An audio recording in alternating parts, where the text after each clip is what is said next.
We aim to become India's D2C brand for pre-teens. Every household has a Pianta product in their, vanity pouch.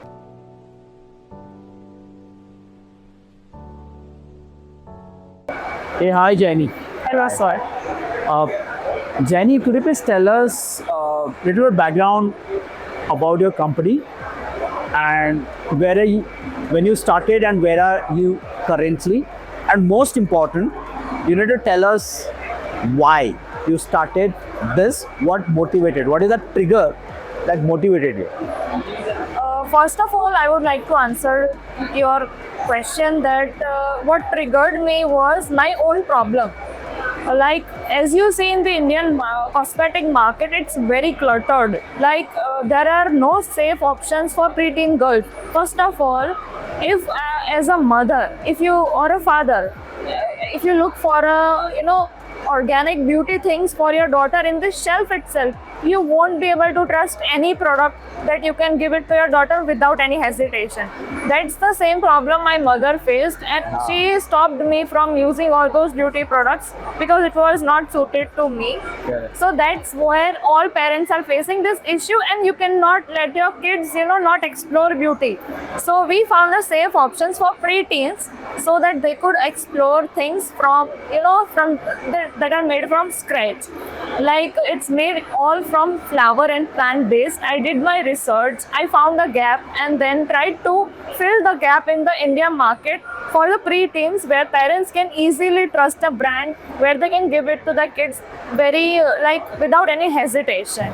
I started my brand. My brand name is Pianta Blossoms, which means a plant in Italy. Like, Pianta is called in Italy, plant is called Pianta.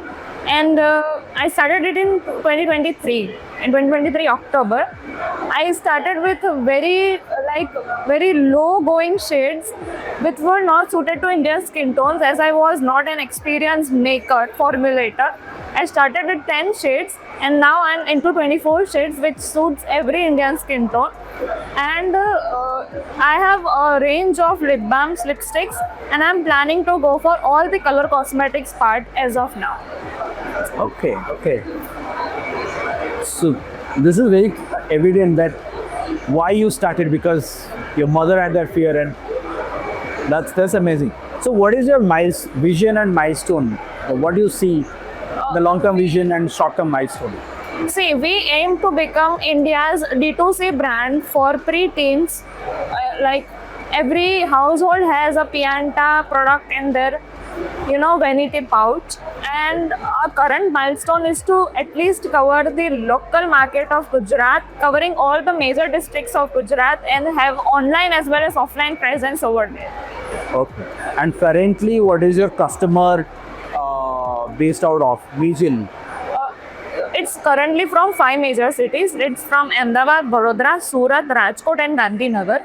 They are based out of, but they are from pop-up stores. They do not approach me online. So we are looking for some good, marketing, or some guy who can, just create a beautiful page, and then we can onboard on Nykaa, Tira, and all other platforms where we are accessible to online markets. Okay, you have actually covered. So the current challenge, is it the marketing is the challenge, or any other challenge that you see to achieve your mission, short-term? Marketing is one of the challenge. Second challenge is packaging issues. Often I get reviews from my customers that your product is very good, but then the packaging you have created makes the product a little, less credible, less authentic. So that's a second issue. Branding and everything part is also an issue. Second is that connections, the networks, the retail connects, which I do not get easily. Like, a brand, if a startup brand is approaching the supplier, he would definitely say that no, this won't work, because like my L'Oreal and many other MNC brands are good going. Okay. So how are you trying to address these issues?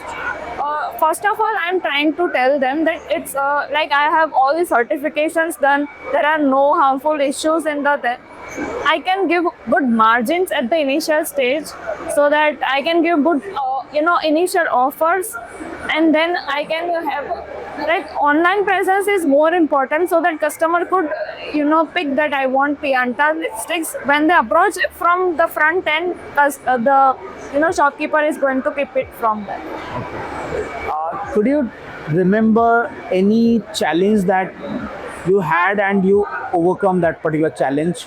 And what are the learning from those challenges? There are multiple challenges when you start a venture. Like, the first challenge I faced was, sourcing raw materials. Sourcing raw materials for this product is very, very tedious job, because you have to source it from different farmers. You have to collect it from there. So I met a FPO who was having all the products, all the things I needed, all the raw materials, and then it's easy for me to avoid shipping charges, avoid the logistics part. So that was a part of my challenge or struggle, where every step, every day, there are certain small or big challenges going on. So what do you see? I mean, putting down any systems and processes, will that help? Or what is your learning how to overcome those challenges? First of all is you have to build the credibility.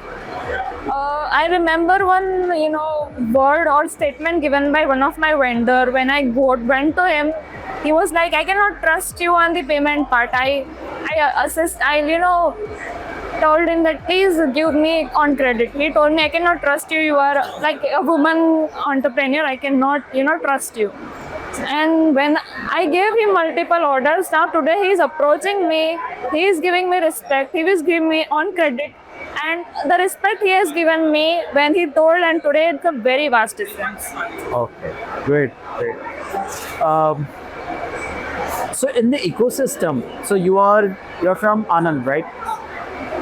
Anand, and so in the ecosystem point, what exactly support that either you could have got till now, or what exactly are you looking at? I mean, one is what you have got, and what exactly are you looking at as a support from the ecosystem? Being a startup, the first challenge is finance. But then when I got the grant from the government, a part of thing that was solved.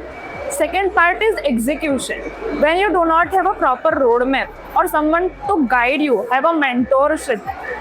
When I'm saying today that I want to reach here, but then I do not have a clear pathway of it. I do not have a clear roadmap. How do I approach it?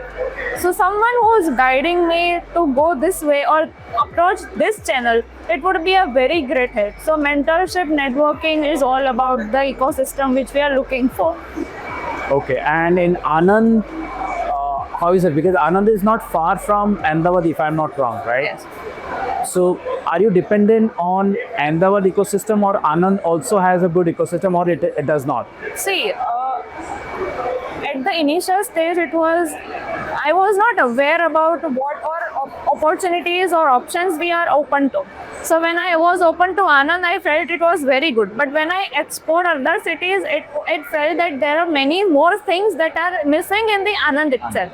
So it has its own flaws, it has its own pros and cons. But of course, Ahmedabad is an emerging city. You can have multiple opportunities, multiple business houses are there, many institutions are there, incubators are there to help you out in every aspect of your business.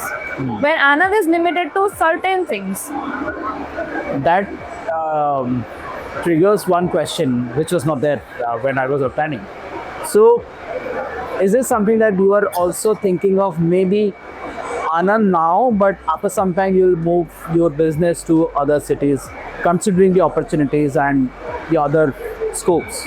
Of course, if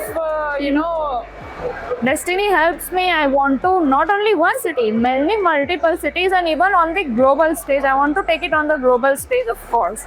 So there is, of course, a vision. I can move as and when the opportunity comes, as and when the need arises. I can definitely do it. Like, open to everything. Okay. So not just stick to Anand, but you can move from Anand to maybe Ahmedabad or any other upcoming market, and then from there, all India base. Okay. Okay, thank you so much, Kenny. Thank you so much for your time. Yeah.